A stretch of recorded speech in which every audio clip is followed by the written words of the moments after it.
Nikola Tesla arrived in New York in 1884 with 4 cents in his pocket and a letter of introduction to Thomas Edison. Edison hired him, worked him to exhaustion, promised him $50,000 for solving a design problem, and then laughed and told him he didn't understand American humor when Tesla came to collect. Tesla quit the next day. He was broke in a country where he barely spoke the language, and the only person who had been willing to employ him had just cheated him. Within a decade, his alternating current system was powering the entire world. The man who had the most support, Edison, backed by J.P. Morgan and an empire of investors, spent the rest of his career trying to destroy the man who had none. There's something in that story that most people miss. Tesla didn't succeed despite having no support. He succeeded because the absence of support forced every decision through a filter that supported people never have to use. His own judgment, tested by nothing except its consequences. When Edison betrayed him, there was no board to consult, no advisor to call, no safety net to catch the fall. There was only the question of what he actually believed was worth building, and whether he trusted himself enough to build it alone. That question is the forge, and most people never answer it because someone else always answers it for them first. Support sounds like a gift. It feels like one. A mentor who opens the right door. A family that covers the rent while you figure it out. A network that passes your name to someone important. But every piece of support comes with a lens attached.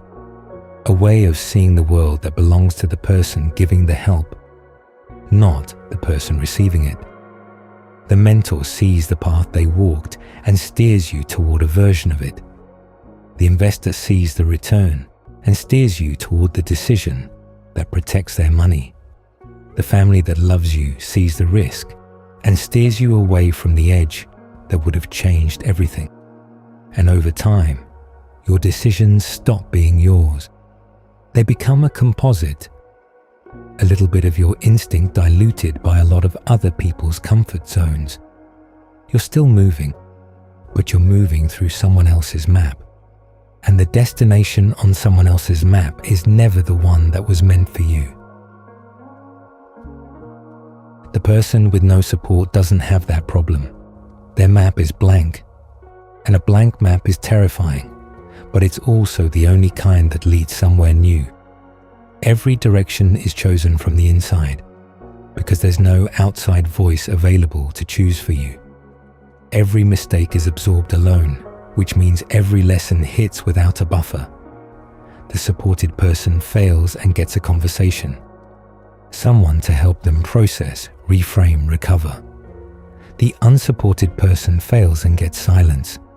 And silence is a brutal teacher, but it's the only one that doesn't have an agenda. There's a specific kind of strength that only develops in the absence of a safety net. It looks like stubbornness from the outside. People call it pride, or ego, or an inability to ask for help. But from the inside, it feels different. It feels like a judgment system that has been pressure tested so many times that it doesn't flinch anymore. You've made decisions alone in rooms where the cost of being wrong came entirely out of your own pocket. Your time, your money, your energy, your reputation. And because you've survived that process over and over, your instincts are calibrated in a way that a committee-trained mind can never replicate. The person who has always had someone to consult doesn't trust themselves in the same way. They can't. They've never had to. Nobody understood this better than someone who lived it from the inside out. Nietzsche wrote his most important work while sick, alone, and dismissed by virtually every intellectual institution in Europe. His books didn't sell. His colleagues thought he had lost his mind. His closest friendships dissolved one by one as his ideas moved further from anything the people around him could accept. And in that isolation, in the total absence of validation, he produced the ideas that would reshape philosophy for the next century. Not because solitude is romantic, because solitude is the only state where your thinking isn't contaminated by the need to be understood. The will to power, the concept Nietzsche built his entire philosophy around, was never about domination over others. It was about the capacity to determine the direction of your own life from the inside out. Sovereignty, the ability to sit in a room alone with a decision that could change everything, and trust yourself enough to make it without external approval. Most people never develop this because the approval is always available. There's always someone to call, someone to check with, someone whose nod makes the decision feel safer. And that nod, that small, comforting validation, is the thing that slowly erodes your ability to function without it. Every time you check before you move, the muscle that would have made the choice independently gets weaker. The support isn't strengthening you. It's replacing a part of you that never gets the chance to grow. The people who win without support don't win because they're tougher. They win because the absence of external input forced them to develop an internal compass so sharp that it cuts through noise that paralyzes everyone else. While the supported person is polling opinions, the unsupported person has already moved. Not because they're impulsive, but because they've spent years learning to read their own signal without needing someone else to confirm it. That speed isn't recklessness. It's the product of 1,000 decisions made in silence, each one building trust in a system that no one else can see or validate. You've been told your entire life that the answer to having no support is to go find some. Build a network, get a mentor, surround yourself with people who believe in you. And that advice isn't wrong. Connection matters, relationships matter. None of this is an argument for permanent isolation. But what that advice misses is that the years you spent without support weren't wasted. They were building something that supported people spend their entire careers trying to develop and often never do. The ability to stand in a room alone with your own judgment and not blink. Nietzsche called this self-overcoming. The process of becoming strong enough to be your own authority, not because you chose solitude, but because solitude chose you and you refused to collapse inside it. That ability is not the consolation prize. It is the competitive advantage.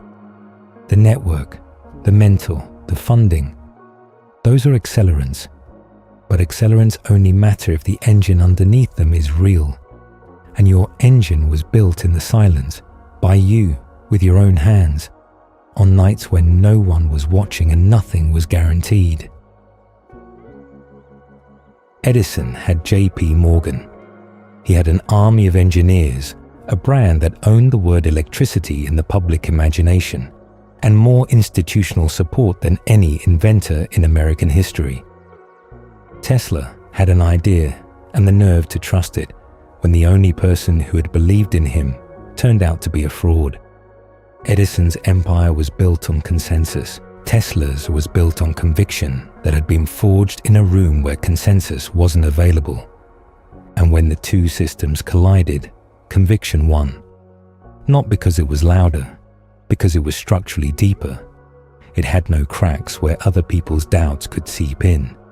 It was one man's vision, untouched by committee, undiluted by compromise, built from the ground up by someone who had learned, the hard way, the only way, that the absence of support is not a void. It's a foundation. And foundations built in silence hold weight that foundations built in crowds never can.